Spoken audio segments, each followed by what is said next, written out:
first couple weeks were very difficult for me.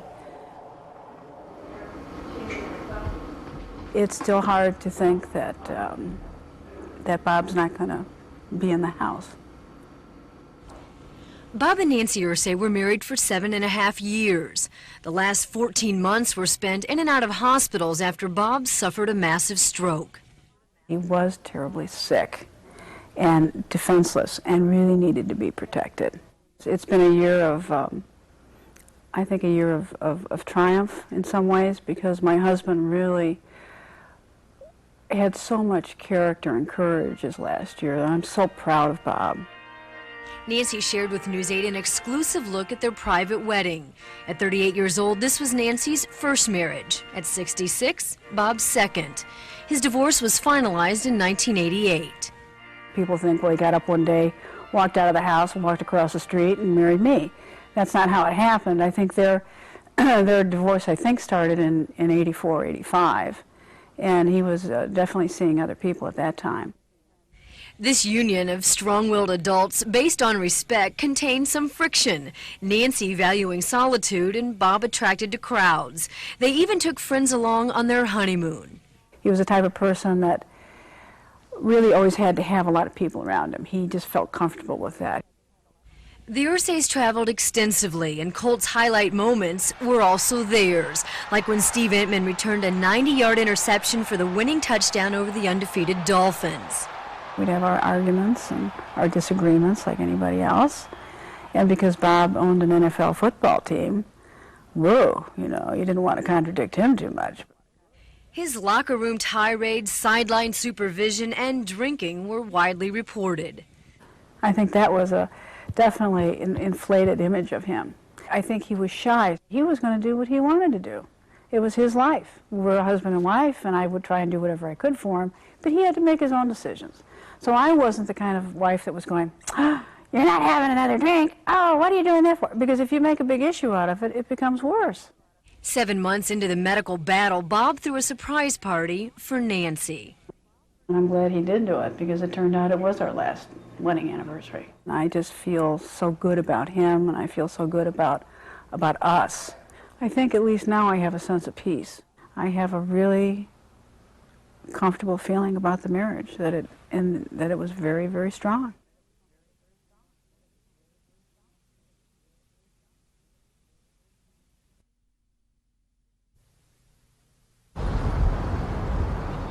It's the simplest things that make the greatest spectacles. The water, that's it. I mean, that's the talk of the town right now. What are they saying about it? For me, it's the first time I've ever seen this much water. It's amazing. Look down and you see, what do you see now? See, now you see water. Normally there's railroad tracks and a boat landing there. And it's just all... It's gone. It's underwater. And the people of Cincinnati came out at lunchtime to see the stadium and Pete Rose Way. They looked like tourists with cameras and wide-eyed expressions. Well, I think today, since it's a nice day, everybody's coming down to check it out. I mean, it's amazing on one hand, but then it's devastation for some people. So it's kind of mixed feelings, actually. This is one of the places where Pete Rose Way has gone under, but a close look reveals evidence of progress. This drifted debris marks where the water was yesterday. Today, the water has obviously receded. We were hoping it was cresting real soon, but most people were worried that it was going to keep going up, and that kind of puts a lot of other people's houses in danger. So we were all hoping it would crest real soon. One teacher we found brought out the whole class. And when the floods came, we felt it was an excellent opportunity for the children to see the forces of nature at work and to follow up on the river and what it does, how it affects Cincinnati. Their assignment was to take note of what they saw. The water is up higher than the stadium. And I wrote that everywhere we walked was covered in water now. What, ain't that?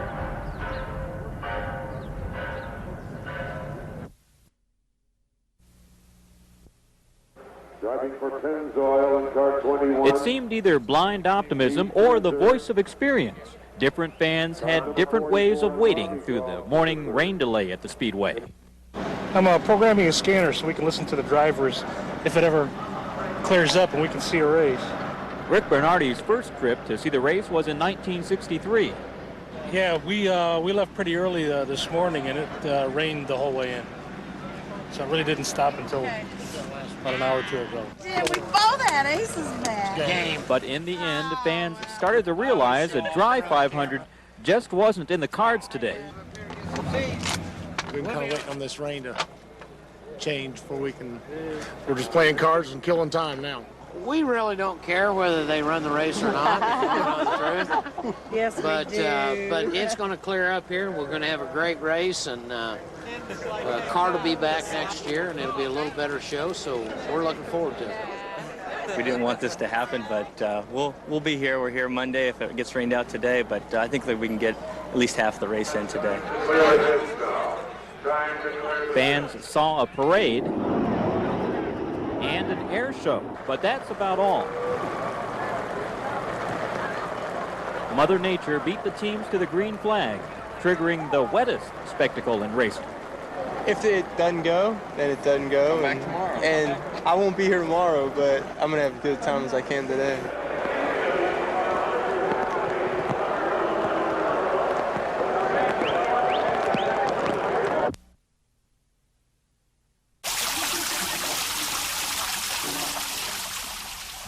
We remember, and the bells toll.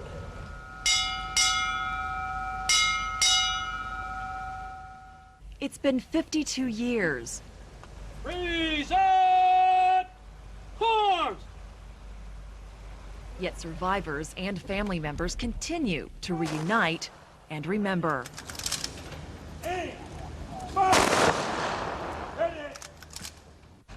Oh Lord, we are gathered here today to remember our fellow shipmates. Also, we are here to ask God to be kind to each of us, especially those who are survivors of the USS Indianapolis. They survived 4 days, unprotected, floating in shark-infested waters. And they watched as many of their shipmates were washed away. I didn't sleep much last night, going through all the past and the things that happened on the ship, in the water. We had so many friends and buddies on the ship that didn't make it, you know, so it does my heart good to know we're honoring them. Also sitting among these survivors is the man responsible for saving many of them. I did all I could, and I wish that we could have got more planes in and saved more, but we have a common bond of love for each other. It would just be hard to explain. That's my best friend, a survivor. This is his grandfather, Jim O'Donnell, who's a survivor, still living. There can be no greater love that a man can have than to lay down his life for another. Shanna Kelly, Wish TV, News 8. North, and we plan on headed from 300 north back the opposite way. Today's search for Kelly Eckhart began early. Yeah, I'd say those railroad tracks would probably be a good one to check. More than 35 volunteers took part, walking along cornfields and railroad tracks near county roads that Kelly would have traveled Friday night. Just in case for some reason she might have got hit in the head and has amnesia and maybe he's wandering along one of the roads. Police investigators say previous searches with dogs and helicopters didn't turn up any clues to Kelly's disappearance. The volunteers say they respect what the police are doing, but organizers feel they can't stand by and do nothing. It's got to be a joint effort that the community and the police and everybody work together. Okay, thanks guys. Almost 48 hours after her disappearance, Kelly's picture now appears on flyers printed and passed out at the volunteers' command post today.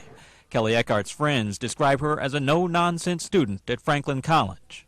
She doesn't drink, she doesn't smoke, she's not a kid that likes to party a lot, she just likes to have fun, you know. This is Kelly Eckhart's car. When police found it on Friday night, they say it was fully functional, the keys were inside. They say the only thing unusual about it is that Kelly Eckhart was not in it. Her boyfriend, Anthony Evans, says he last saw her driving home from work Friday night. You know, I see this on TV, you know, everybody says, you know, this stuff's not supposed to happen to you, or it doesn't, and it does. I mean, you just gotta, All right, well, you guys walk down there. you gotta prepare yourself, I guess. You know, I've got kids. I've got a daughter that's 20. I can't even imagine what it would be like to have to go through this.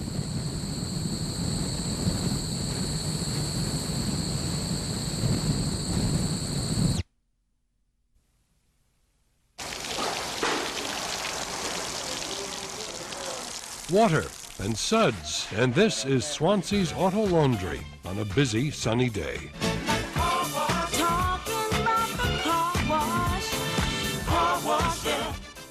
We've been here since 1942. Before that, we were across the street in a tent. It was started by my great uncle. For 56 years, they've been doing it like this, by hand, and it's hard work. Well, sometimes we do about 100 and something cars. We get real busy, and it really gets to your back. To dry the surface, they use a technique called pop and drag. Pop and drag, we've been doing it as long as I can remember. It's just the way we fold the chamois and we knock off the excess water to allow it to dry better. They've survived doing it the old-fashioned way all these years in spite of the mechanized car washes. But now there's a bigger threat, the city. Basically, they want to get all the land they can downtown to redevelop because downtown's growing, Indy's growing, and we would like to grow with them.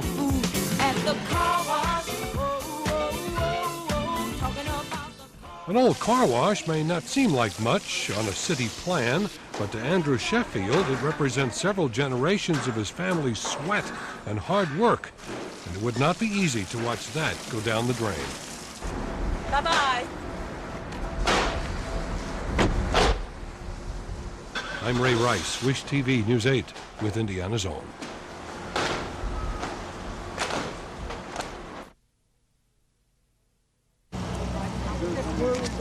But we know that you must have some purpose in taking them to be with you. And we pray this evening, Lord, that you would just fill everyone's heart here with peace.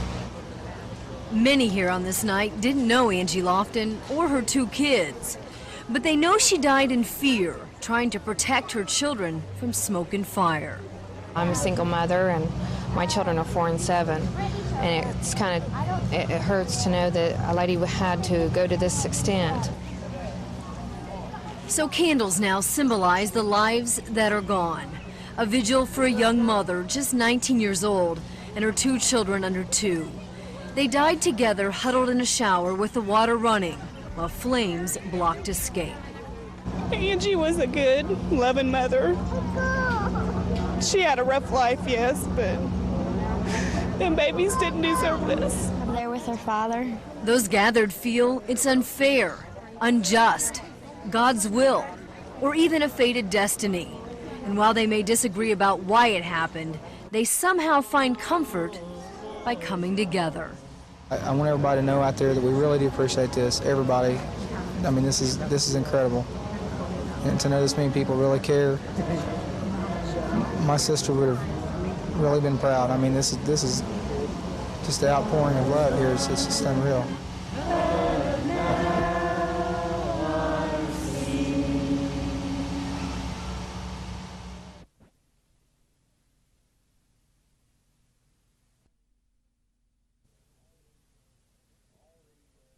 All the stitching was done first, then I went back over the back stitching, and it took 20 hours just to put that wrought iron balcony on there.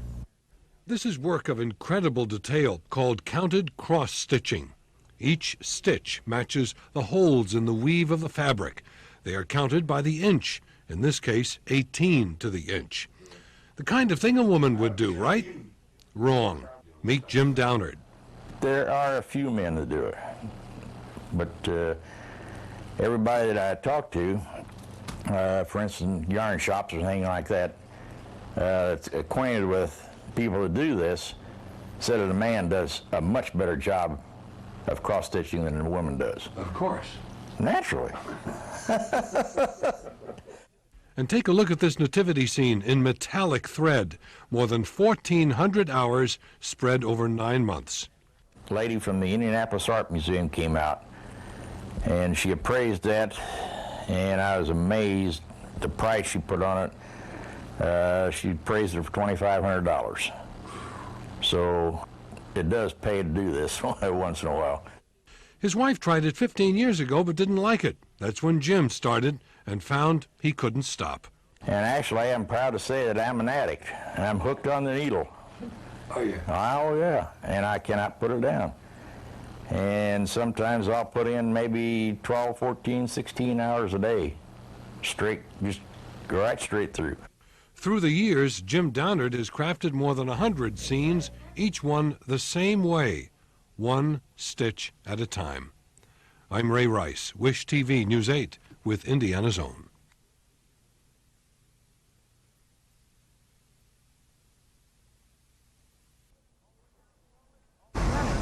All the way down slowly till you stop, sir. We are announcing our presence. We're pulling over a uniform number. It's not discriminatory whatsoever. It's a set number each time, and the encounter is very brief. Actually, the 2 cars that I've talked to so far, our entire involvement was probably less than a minute. On a busy interstate ramp in broad daylight, police were checking motorists for drugs. Do you have driver's license registration? Let me just make sure that you have it, and then you're free to go. When police run sobriety checkpoints, they sometimes make only a few arrests. This drug checkpoint yielded 6 arrests in just the first 45 minutes. No, I'm not surprised because the highways are so much involved in narcotics transportation, both coming into and leaving the city and then local within the city transportation. 511, the mother load. We got the baggie full of marijuana, Lieutenant. I got the baggie full of marijuana. Those who get stopped and arrested aren't doing much talking, but other drivers give this checkpoint high marks. I think it's a great idea. Why so? Well, just because there's so much drug trafficking and drugs around. There's been a lot of controversy on how they do things, but I think this is a real good way of catching people off guard.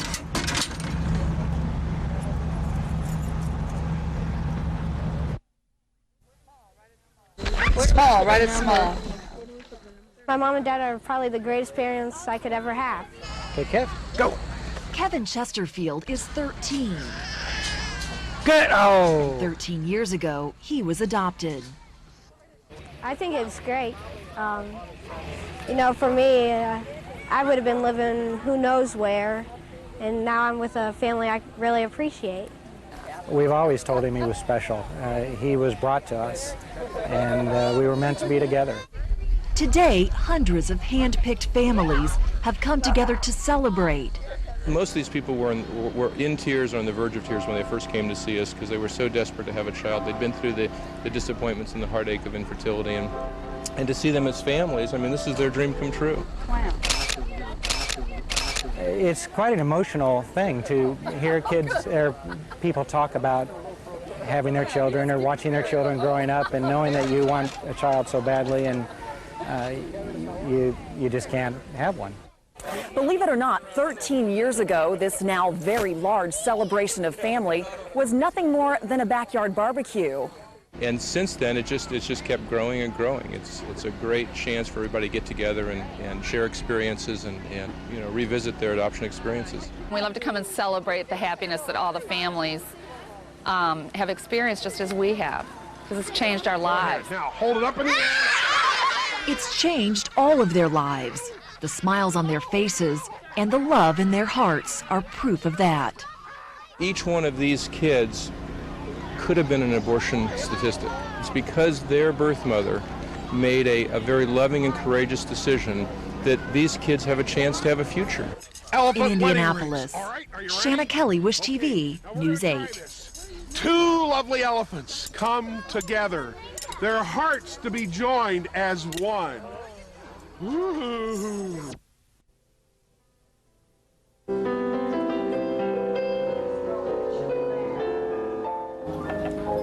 Happy Valentine's. Well, hi, how are you? Oh, I'm glad you're here. Yeah. Ed Kahn has been bringing flowers to his Valentine for more than 60 years. I met Betty in 1934. And at the time I met her, I was dating her sister. He found out she wasn't so hot. In 1941, they married and began their lives together. She was vivacious, full of pep, very popular. And that's how I was attracted to her. I love you. Love you. In years past, Ed and Betty would have spent this romantic holiday in a tux and formal gown on the dance floor, a place they still love to be. She's very sociable, very beautiful, and she was an excellent dancer, and we did a lot of dancing in our lifetime. But life today is a bit different than it used to be. Betty has Alzheimer's disease. I come over and spend a couple of hours each day, and we sit in a room and hug and kiss. It's a true love story, one that's lasted nearly a lifetime. We've had a wonderful life. It's been a heck of a long time, but a lot of fun. In Indianapolis, Shanna Kelly, Wish TV, News 8.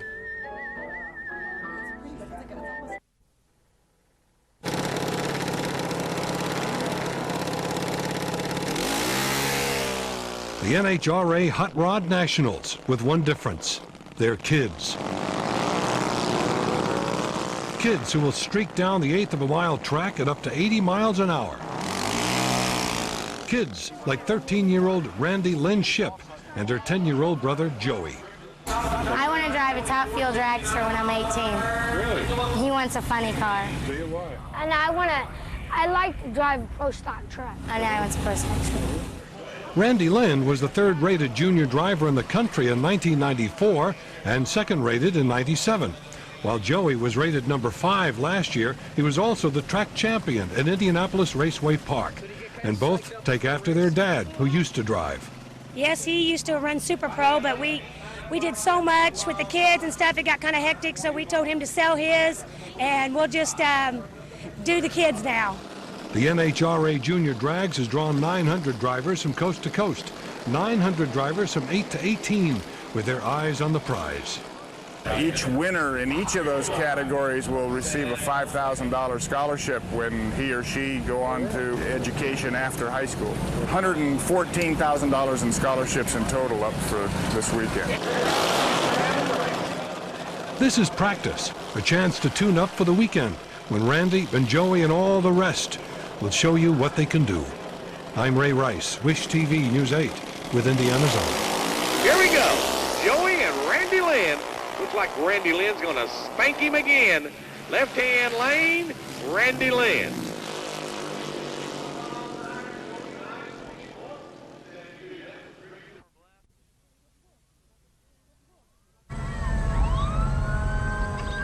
It looks like a frantic rescue scene.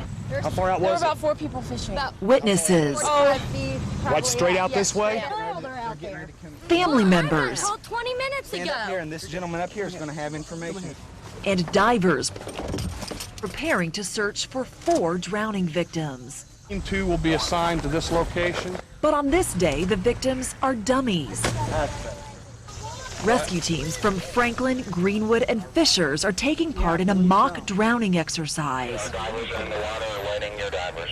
And what we're doing is we're training them on the rescue techniques for public safety diving, because public safety diving is really different from recreational scuba diving. They're also learning how to use a new underwater communication system called the August system. Diver Brooks, could you repeat conditions again for base?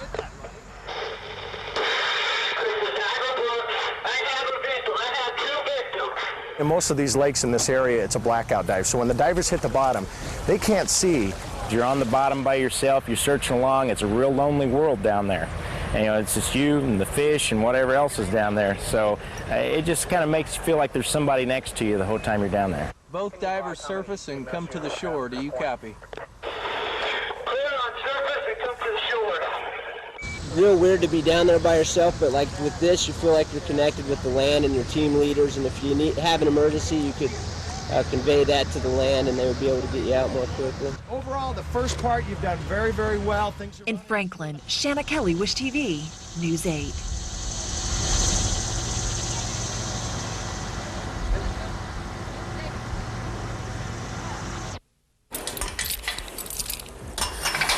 Hi, sweeties. Hi, babies. Come here. For the past 17 years, Cian Lambert of Carroll County has been helping a native Hoosier most of us have only heard, the coyote.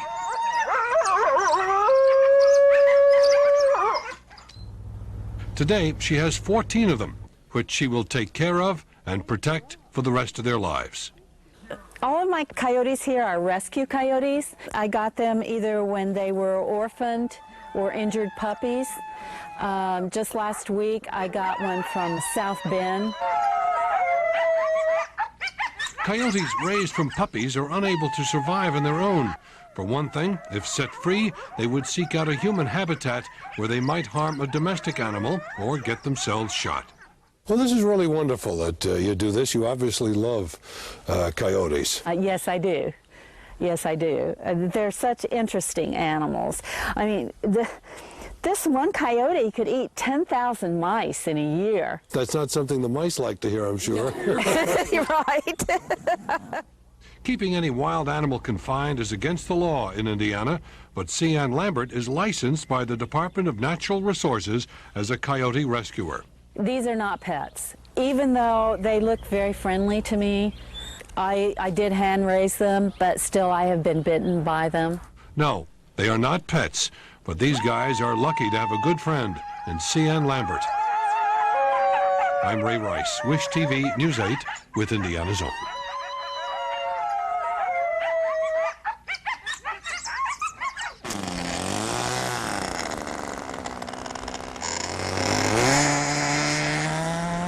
For those who like to fly but don't want to travel, there is the RC. RC, as in radio controlled. The Johnson County RC Flyers are out for a day in the sun. For me, it's cheaper than flying a real airplane. It's just the freedom, you gain the experience of building the airplanes. Sometimes you have to repair them. And when it comes time to building them, well, the sky's the limit. This, for example, is a flying lawnmower, or at least a plane that looks like a lawnmower, and lo and behold, the thing flies.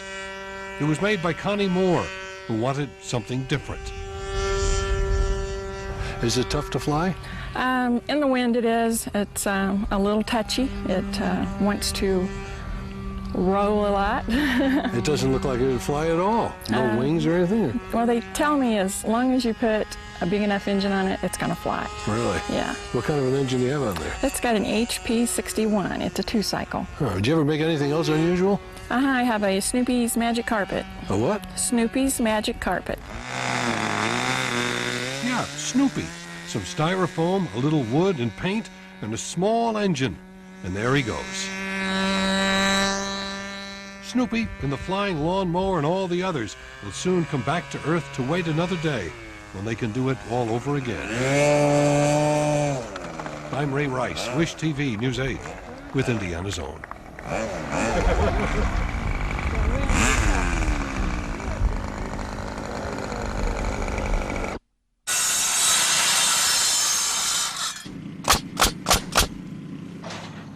They don't build barns like they used to. But if you have Paul Branham build you one, it'll probably look like they used to. Paul has been building barns for nearly 20 years. We're building old-fashioned style barns that look old, primarily always built out of oak. But they've got the new modern style of building, which we'll use dimensional lumber, treated lumber, concrete. So when we get done, the outside will just look old, but the inside is built pole style. It's called pole barn construction. Treated posts are sunk in the ground, seated in concrete, and you build from there. Grab it, man. His barns cost anywhere from $5,000 to over $50,000, depending on the size and the value of the horse. Average horse, maybe you and I might ride, be $1,000, $1,500, so I don't want a $40,000 barn for that guy. If I had $25,000 horse, I'd probably put him in a good barn. Funny thing is, Paul got into the barn business by chance. And I was building me a barn out of native lumber, and people started coming up and saying, why don't you build me a barn? So we started in the barn business that way. And that way, Paul Branham built a business that has dotted the countryside with hundreds of barns. They look old, but they're brand new. I'm Ray Rice, Wish TV News 8, with Indiana's Own.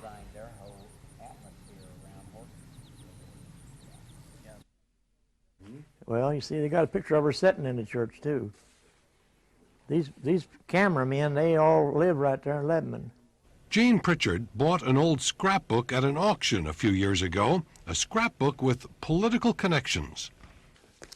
You think this is the scrapbook that was owned by the grandmother of former Vice President Dan Quayle? Amen. Now, if this is indeed Dan Quayle's grandma's scrapbook, what do you want to do with it? Well, if it's worth anything to him, it ought to be worth something for me to hold on to it all these years. Dan Quayle might have been interested, but this was not his grandmother's scrapbook. It was instead kept by the wife of a politician from the early part of the 20th century, Elza Rogers. Elected mayor of Lebanon in 1909, it was the same year Rogers married Gertrude Avery, who started a scrapbook. This one. State politics followed, and from 1928 to 1932, Rogers was the Indiana Republican chairman, and he chaired the arrangements committee for the presidential inauguration of Herbert Hoover. Among the fragile clippings are several showing Rogers rubbing elbows with the man who became president. It's all here, the faithfully documented story of a political figure of some importance then.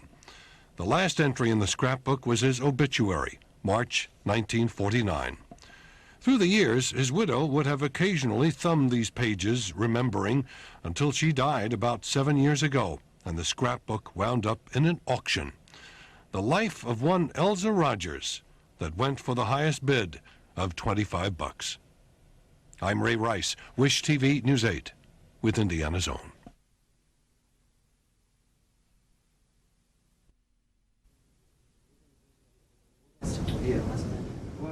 We're going to bring you up to 80 milligrams per cent, or 0.08 in that jargon, in 10 minutes, which is fairly rapidly. In the alcohol research lab run by Dr. Sean O'Connor at the IU Medical Center yesterday, workers prepared me to be infused with alcohol. Their research normally looks at whether a person is genetically predisposed to alcoholism. But this experiment was designed to see how well I could perform certain tasks at 0.08. First, I did the tasks sober. The key is to go as fast as you can, and if you happen to drop a peg, you can let it go. I put pegs in holes to test my motor skills. I put my head in a brace and strapped on infrared sensors to test how quickly my eyes could follow a dot on a computer screen. What I want you to do is follow the dot with your eyes only, so do not move your head.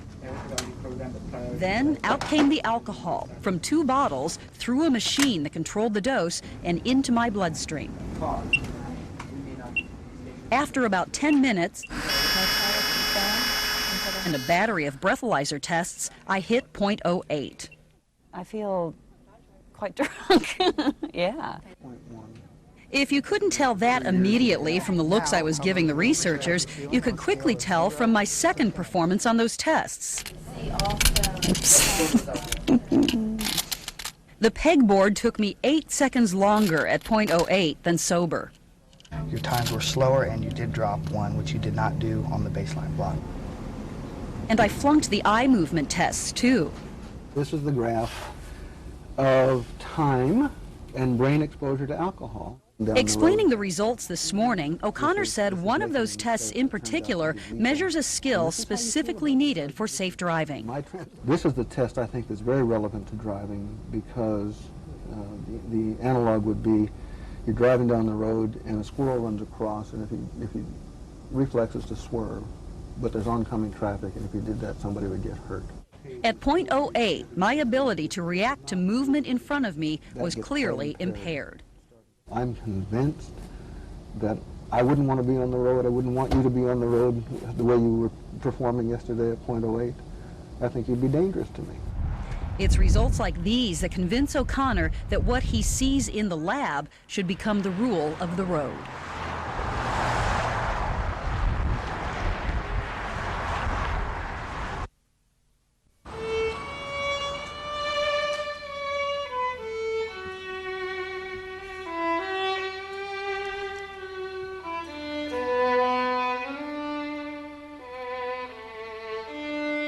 Our way of waging war is to be people of peace and to speak a word of peace and hope and to give folks a sense of calm in the midst of a sea of despair.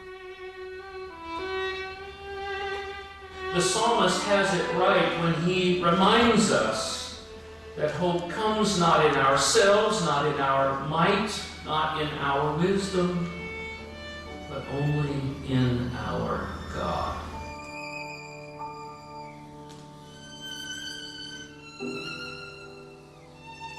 The question that some people will ask is, where is God now? Well, God is right with us and right with those people who are dying.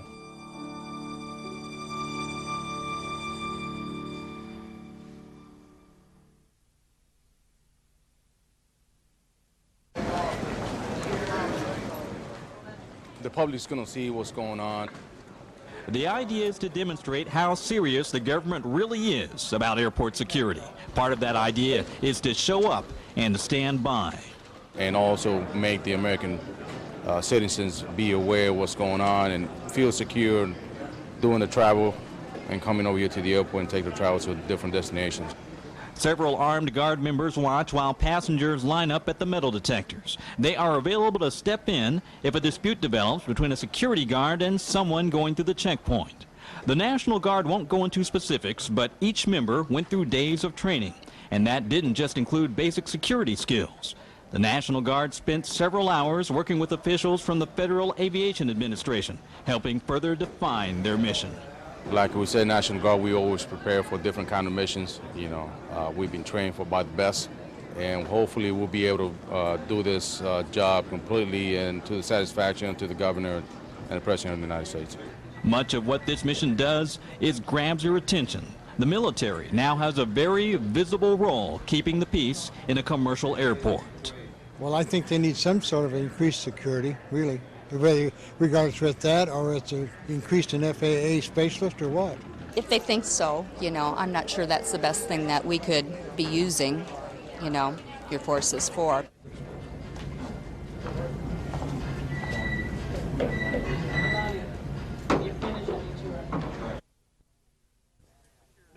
It's secured forward and aft. The door opens afterward, but it's secured both ways, being locked in there with this bar. These metal bars are going to be installed in the cockpits of every plane in ATA's fleet. Once the flight crew is on the forward side of this, prior to departure, the bar will be released and brought down, drops within this channel. Pin is put in place and secure in this locked position. And now this door cannot be pushed forward or aftward because it's secured by both bulkheads on each side with this crossbar and this channel securing it. Terry Kerber is in charge of maintenance and engineering for ATA. He says his airline has been in contact with the FAA and with the nation's other airlines every day by conference call. He says the other airlines plan to install the metal bars in their cockpits too. And this is just part of it, the flight crew training, additional enhanced training, procedures on the ground, security search procedures. So this is just one aspect of many things that are being done to enhance security. It's a move that's welcomed by ATA pilot Michael Dodes. It's a different environment now. It's something that we had not planned for. None of the airlines had planned for. Who would ever have thought? So we're very anxious for this to happen. And those who run the airline say they hope it will make passengers feel more secure too. We've all been through a lot. It's been a real difficult 30 days for all of us. But it's so important that when anyone gets on our planes, and like I said, I include crew members in that, they feel comfortable, but they feel secure and they feel safe.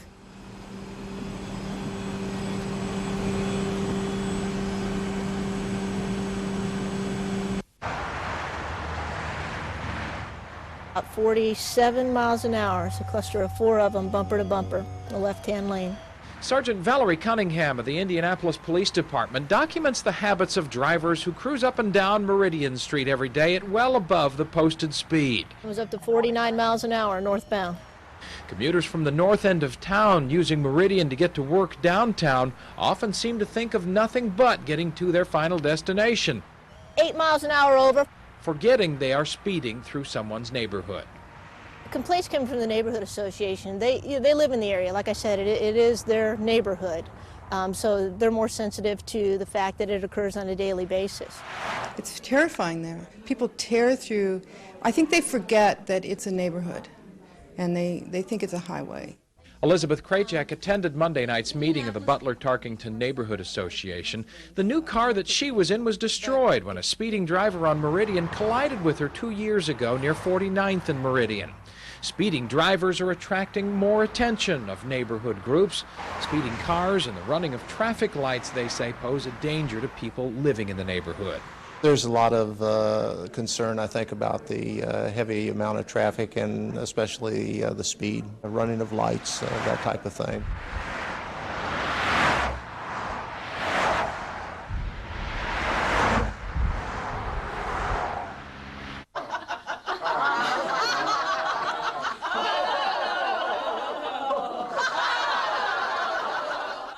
There is real power in a good laugh. Just ask those here at the Boone County Laughter Club.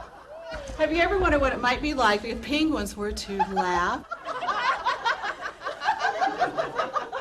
Begun in the 1990s by the World Laughter Tour, there are more than 200 laughter clubs across the country dedicated to helping people deal with emotional and physical stresses.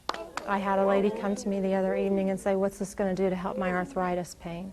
They may be depressed. Maybe they're just looking for a way to feel better, increase socialization, make them feel better about themselves.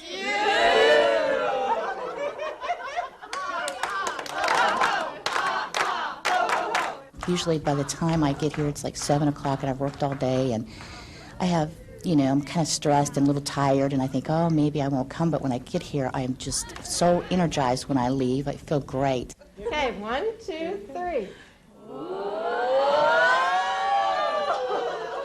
It's difficult sometimes when people come into a laughter club or a laughter session just to start laughing. So that's why we use the exercises as jump starts, so that all of us are doing the same thing, and as a result of that, we can share in the process. You will notice that no one told a joke. The class is simply guided in the process of laughing for good health. I love my laughter club. Yes! I'm Ray Rice, Wish TV News 8, with Indiana's Home. I am healthy today. Yes! Thank you, everybody.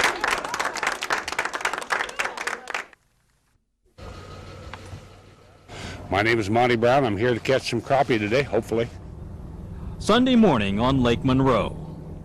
You got die-hard fishermen and then you got early fishermen, and both of them are kind of mixed right now, even though it's lousy-looking weather. No wind, and when there's no wind, it's a lot easier to fish.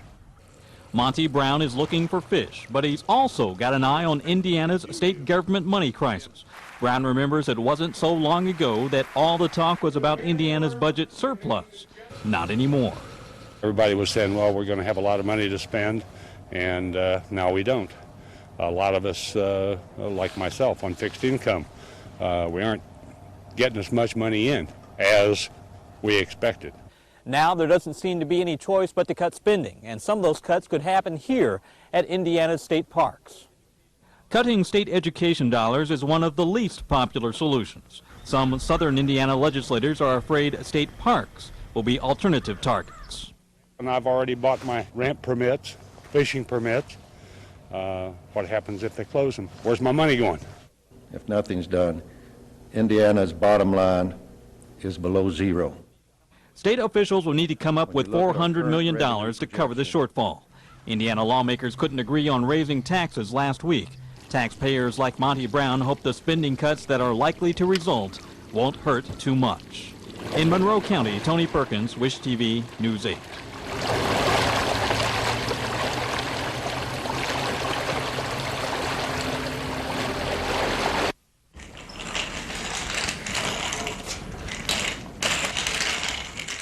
It all looks so easy but Fred Cowan has been doing this for 57 years. This fellow is a marionette, a puppet on strings. To get them to look right, you have to do a lot of sanding after you get them out of the mold. Fred's hobby began as a child with a store-bought puppet. 30 years ago, he began making marionettes for other puppeteers around the world. The lowest price that I make runs $300, and that's a marionette with no gimmicks, no animations, and I have some that I've sold many of for $2,500. Over here, there's some caricature puppets, Cher and Tom Jones and Dolly Parton. Oops, she's down because she needs some repair. And he has a breakaway skeleton marionette and one that throws knives. Ladies and gentlemen, the great stiletto. 1, 2, 3. Wait a minute, a knife-throwing puppet? Let's see that again. 1, 2, 3. What Fred practices really is show business in its earliest form. In the beginning, the theater was puppets, and eventually they began using males, but they held masks in front of their face to make them look like a puppet. Fred Cowan is 70, and one of those lucky people who enjoys being a child again.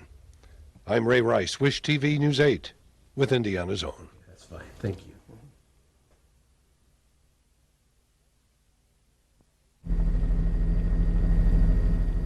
Some students said it was a close call. The fire started on my floor. That is where I lived. The residents of Rector Hall woke up to smoke-filled hallways and the sound of frantic firefighters knocking on doors. I didn't think it'd ever get as bad as it did, because when we walked out, we didn't see any fire at all. It all started at around 7:30 in the morning. Investigators traced the fire's start to a fourth-floor room. In about a half an hour, the flames were traveling through the attic, and part of the fourth-floor ceiling was caving in. 2 firefighters were briefly trapped by debris. I believe that the one firefighter that has been admitted into the hospital was actually was hit in the head by something. Rector Hall is one of the older buildings on campus. It was scheduled for renovation later this year. All 115 students who lived there got out okay, but now they're worried about their books, computers, and other materials. I mean, I've got my car here, but I don't have my ID, my driver's license to use it now.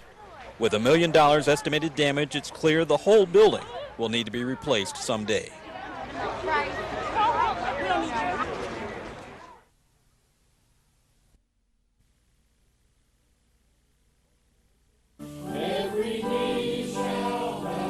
Old Union Church was more than 130 years old with a little white steeple and a church bell. But at this Sunday service, members offered words of encouragement under a tent since their church was destroyed by a fire last week. And we are not burned because the church is not the building, the church is the people. And the Lord has promised to be with us. The church has meant many things to many people throughout the years, accepting Christ as their Savior.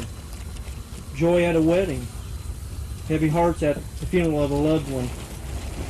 Our Father tests us often with suffering and with sorrow. He tests us not to punish us, but to help us meet tomorrow. Members were able to save a few things: the church bell, this communion plate, all memories of the church that used to stand here and the fire that destroyed it. We pray for the boy that is responsible for this fire. We forgive him as you would forgive him, and we pray for his family, and we pray for hope for that family. Officials say a 17-year-old set fire to the historic church to try to make his family think that he had died. It took firefighters from at least 10 different fire departments to put out the blaze. Plans are already in the making to build a new church in the same location. Andrea Cook, Wish TV, News 8.